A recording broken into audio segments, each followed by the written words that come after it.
اسے مانتی ہے دنیا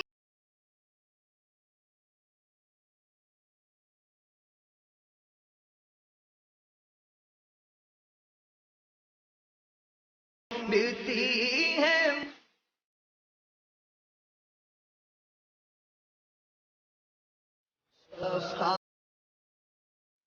جو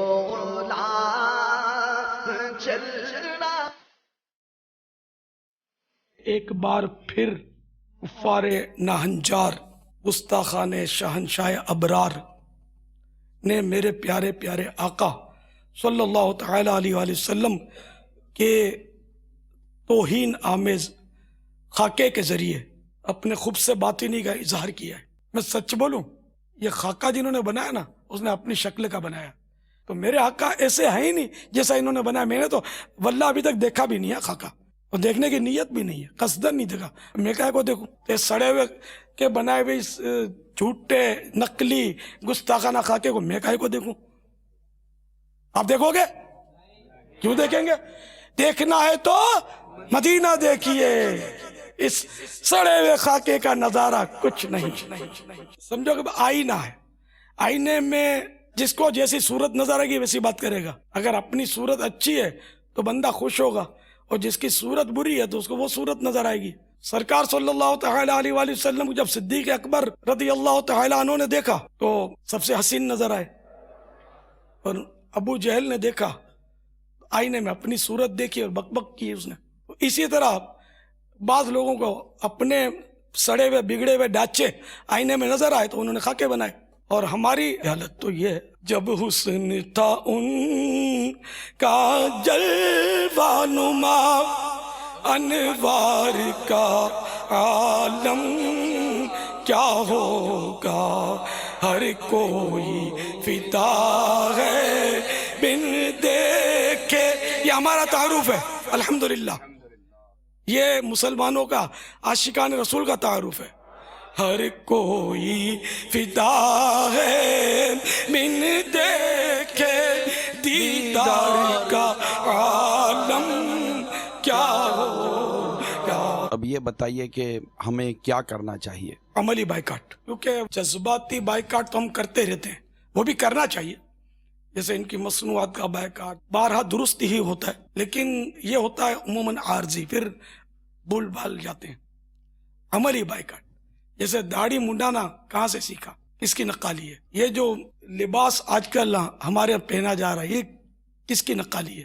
انہی گستاخوں کی نقالی میں بدقسمتی سے مسلمان فخر محسوس کر رہا ہے، جبکہ جس آقا کی محبت صلی اللہ تعالی علیہ وآلہ وسلم عین ایمان ہے، اس پیارے آقا صلی اللہ تعالی علیہ وآلہ وسلم کے اسوہ حسنہ کو اپنانے کا تو ہمیں خود قرآن نے ارشاد فرمایا، لَقَدْ كَانَ لَكُمْ فِي رَسُولِ اللَّهِ أُسْوَةٌ حَسَنَةٌ، بے شک رسول اللہ کی ذات میں تمہارے لیے بہترین نمونہ ہے، لیکن اس کو ہم نہیں اپناتے، افسوس۔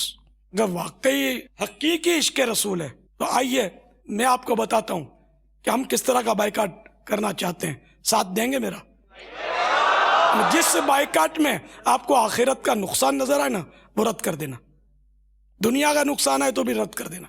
تو پھر میں آپ کو بولوں گا کہ آئیے ہم ماہ عشق رسول مناتے ہیں، تو اس میں اول تو آپ نے یہ پکا عزم کرنا ہے کہ پورے مہینے میں بلا عذر شرعی ایک جماعت بھی نماز کی چھوٹے گی نہیں۔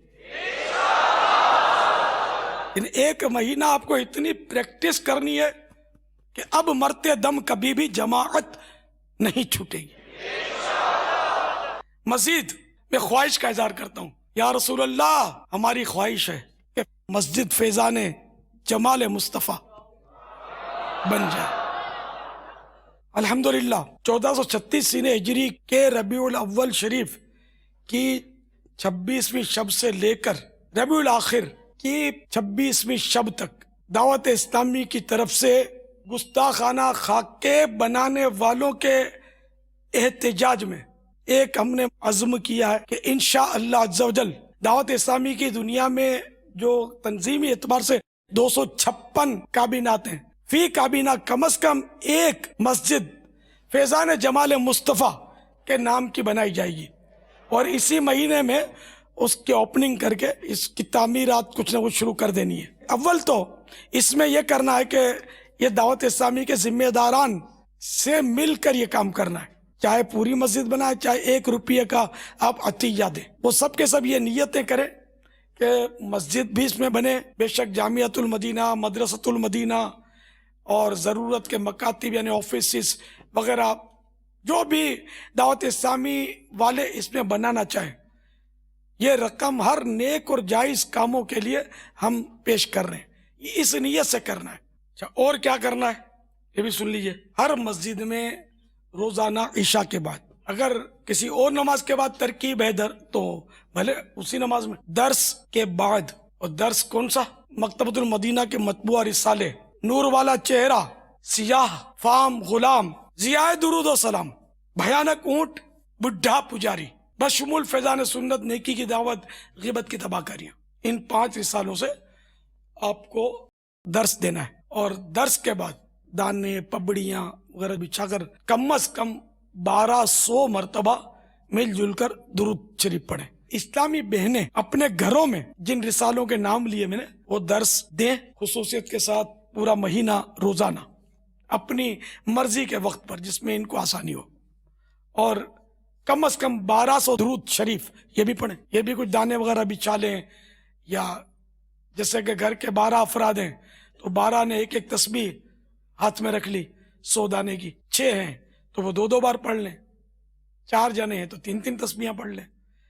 12 ہیں تو ایک ایک پڑھ لیں. اچھا، اور سنیے، کوئی مشکل نہ ہو، نہ اسلامی تعلیم میں رکاوٹ ہو، نہ کسی ماں باپ یا بال بچوں کی حق تلفی ہوتی ہو، فرض عبادتوں میں رکاوٹ نہ پڑتی ہو، تو لگاتار ماہ عشق رسول کے روزے نفل، ورنہ 4 پیر شریف کے روزے، یعنی عذر نہ ہو. اچھا، سبز گنبد سے تو یقینی طور پر آپ کو پیار ہے، جو بھی عاشقان رسول ہے.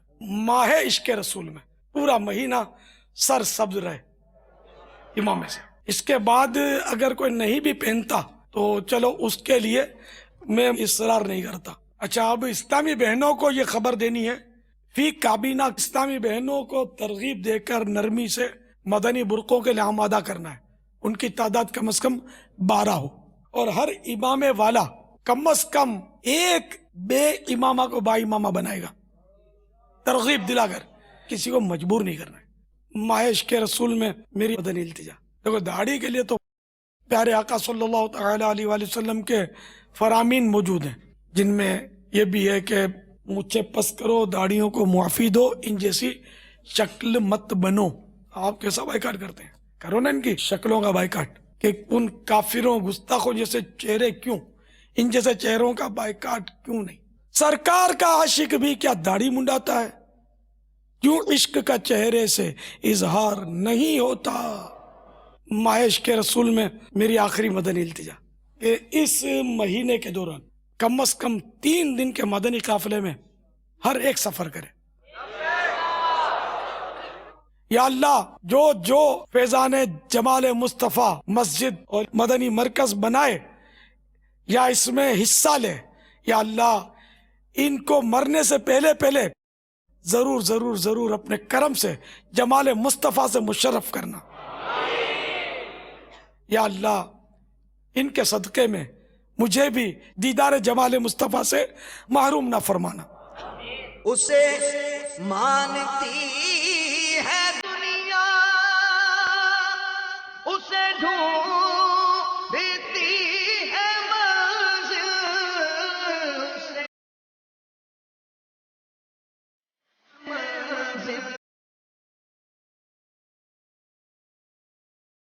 منزل